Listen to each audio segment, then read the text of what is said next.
허리를 젖힙니다. 근데 요즘 사람들 어때요? 배 힘이 코, 복압을 잡는 게 많이 부족하죠. 허리를 젖히게 되면 위로 올릴 수는 있어요. 그런데 허리를 망가뜨리는 동작이 됩니다. 대부분 다 이렇게 해요. 팔꿈치가 이렇게 뒤로 빠졌어요. 앞으로 이렇게 밀게 되겠죠. 턱을 들면은 목의 뒤에 힘이, 안 그래도 목이 안 좋은데 관절을 하나만 이렇게 들어올리는 레이즈, 머리 위로 들어올리는 오버헤드 프레스 자세로 나눠집니다. 레이즈 같은 동작은 관절을 하나만 움직이는 동작으로서 보약 같은 운동이라고 생각을 하시면 되는데요. 그렇게 어렵지는 않을 수는 있어요. 우리가 앉아서 하는 스티드 오버헤드 프레스보다는 서서 하는 오버헤드 프레스, 스탠딩 자세에서 하는 오버헤드 프레스, 줄여서 우리는 OHP라고 얘기를 하는데, 자, 이 오버헤드 프레스, OHP 운동은 서서 하기 때문에 코어와 엉덩이 능력이 굉장히 많이 필요합니다. 그 이유가 바벨이 머리 위로 들어갔을 때, 바벨이 이렇게 머리 위로 들어 올려져서 몸이 반듯하게 수직으로 들어 올려졌을 때 우리 몸은 가장 길게 되죠. 우리 나무를 생각을 해보면 뿌리가 두껍고 몸통이 두꺼운 나무가 위에서 아무리 흔들려도 몸통은 흔들리지 않을 수 있는데, 이런 자세일 때 몸통과 엉덩이 힘이 부족해서 몸통이 흔들리게 되면 팔이 흔들리게 되고, 팔이 흔들리게 되면 바벨이 흔들리게 되기 때문에 어깨에 집중조차 할 수 없는 상황이 되기 때문에요. 바벨의 수직 정렬과 그리고 바벨이 올라가는 궤적, 그리고 올라갈 때 어떻게 바벨의 길을 열어주느냐, 그냥 무작정 오버헤드 프레스가 어깨를 키우기에 좋다더라 하니까 따라서 하지 마시고 원리를 알고 내 몸을 어떻게 써야 되는지 정확하게 알고 해보시면 좋을 것 같습니다. 바벨을 이용하는 모든 운동, 스쿼트나 벤치프레스나 데드리프트는 무조건 수직으로 그대로 위로 올라와서 그대로 내려와야 되죠. 팔꿈치 바로 위에 바벨의 무게가 얹어져야 됩니다. 근데 여기서부터 이렇게 정렬이 꺾이게 되면 어떻게 될까요? 팔꿈치가 이렇게 뒤로 빠졌어요. 앞으로 이렇게 밀게 되겠죠. 자, 그러면 여기서부터 여기까지의 어떠한 불필요한 힘이 생기게 되면서 모멘텀이라는 힘이 생기게 됩니다. 이때 목이랑 어깨, 허리에 엄청나게 힘이 많이 들어가기 때문에 바벨이 무거우니까 제가 빈바를 이용해서 설명을 드려볼게요. 들어올려질 때 턱을 치기 때문에 길을 열어줘야 되는데, 수직으로 밀어줄 때 턱을 들면은 목의 뒤에 힘이, 안 그래도 목이 안 좋은데, 자, 그러면 우리는 두 번째 방법으로는 허리를 젖힙니다. 근데 요즘 사람들 어때요? 배 힘이 코, 복압을 잡는 게 많이 부족하죠. 허리를 젖히게 되면 위로 올릴 수는 있어요. 그런데 허리를 망가뜨리는 동작이 됩니다. 대부분 다 이렇게 해요. 그리고 코어의 힘이, 허리를 젖히게 되면 코어의 힘이 들어갈 수가 없기 때문에 일단은 몸통이 불안정하고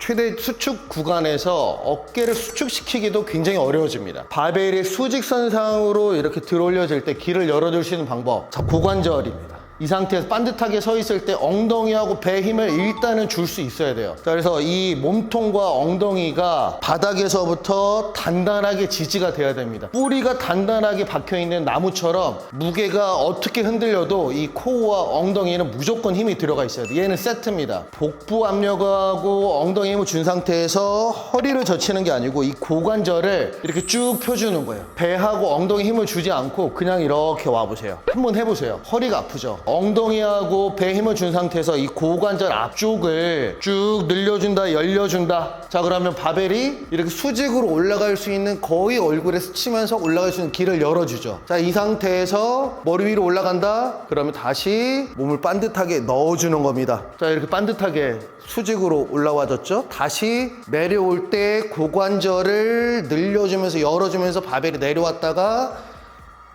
후, 다시 고관절 열어주고, 운동하는 내내 엉덩이와 코어는 무조건 100% 힘이 들어가 있어야 됩니다. 이해되시죠? 보통은 남성분들 20kg 바벨을 들고 코어랑 복압을 주는 능력도 부족한데 허리를 뒤로 젖히거나 목을 뒤로 꺾어서 바벨을 들어올리는 이런 연습을 하는 것보다는 일단은 맨몸으로 연습을 해보세요. 그 다음에 20kg 바벨을 해도 늦지 않습니다. 뭐든지 기본이 복압 주고 엉덩이 힘을 주고 수직 정렬, 바벨 바로 아래 팔꿈치 힘점이 있어야 돼요. 고관절 열어주면서 바벨의 길을 열어주고 머리 위 올라오면 몸을 반듯하게 세워주면서 어깨를 최대 수축을 시켜줍니다. 자, 다시 내려올 때 고관절을 열어주면서 이거를 리듬감 있게 하나, 둘, 셋, 팔을 이렇게 수직으로 만드는 것조차도 어려워하시는 분들이 있어요. 어깨가 굽고 팔이 안쪽으로 회전이 돼 있어서 이렇게 바깥쪽으로 외회전이라고 하는데, 이 외회전조차도 어려우신 분들은 이 슬리퍼 스트레치라고 하는데, 견갑골과 상완골을 둘러싸고 있는 후면 관절랑을 스트레칭을 해주는 건데, 옆으로 누워서 팔을 90도로 만들어주고 팔꿈치도 90도, 어깨를 안쪽으로 이렇게 회전을 시켜주는 거예요. 자, 그래서 이 바닥의 면과 전환의 각도가 20도 정도 되게끔 엄지손을 폈을 때 닿을 수 있는 정도. 자, 후면 관절랑이 뻑뻑하면 걸리는 느낌이 들 텐데, 통증이 1부터 10까지 있을 때 5를 넘어가지 않는 범위 내에서 이렇게 자동차 와이퍼처럼 움직여주면서 후면 관절랑을 스트레치를 해주면 어깨 가동성이 굉장히 좋아질 수 있습니다. 엄지손이 위로 가게 한 상태에서 이렇게 지그시 꾹 눌러줍니다. 척추와 어깨 관절을 스트레치 해주시는 거예요. 몸통하고 반듯하게. 자, 이 동작을 세우면은 이런 동작이 되겠죠? 팔꿈치가 바로 무게 아래서 수직으로 밀어줘야 되는데, 이렇게 대각선으로 되는 분들이 엄청나게 많습니다. 그래서 덤벨을 이렇게 잡고 이렇게 앞으로 휘어지면은 이 방향으로 밀게 되는 거죠. 그래서 얘를 수직으로 만들어 놓은 상태에서 그대로 연습을 해보는 거예요. 그대로 수직으로 올려서 귀 옆에까지 들어 올려지는, 팔꿈치 힘점이 그대로 수직으로 흔들리지 않고 밀어내주는 연습을 해보세요. 코 운동을 해주고 가슴 근육도 스트레치를 해주시면 오버헤드 프레스가 훨씬 더 쉽겠죠?